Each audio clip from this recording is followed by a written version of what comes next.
उस नदी में सफेद साड़ी वाली औरत रहती है। इतना कहकर काका वहां से चले गए। रात लगभग 11 बजे अर्जुन ने कहा, चलो आज सच पता करते हैं। करण थोड़ा डर रहा था, लेकिन दोस्तों के सामने कुछ नहीं बोला।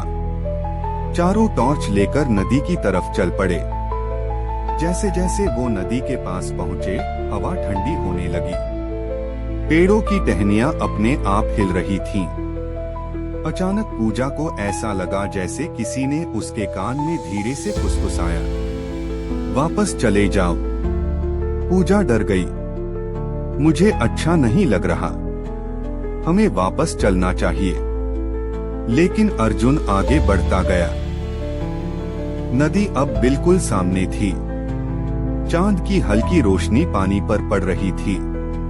तभी मीरा ने देखा, नदी के बीचों बीच कोई सफेद साड़ी पहनकर खड़ा था। उसका चेहरा दिखाई नहीं दे रहा था।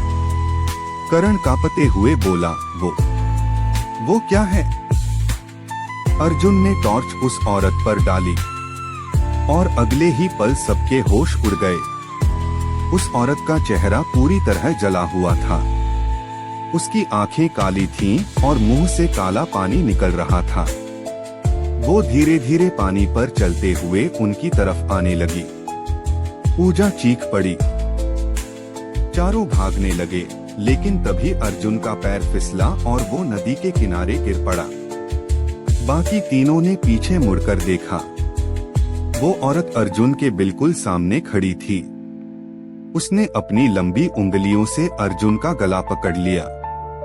अर्जुन जोर जोर से चिल्लाने लगा, बचाओ, बचाओ। लेकिन अचानक उसकी आवाज बंद हो गई। अगले ही पल अर्जुन नदी के अंदर खिंच गया।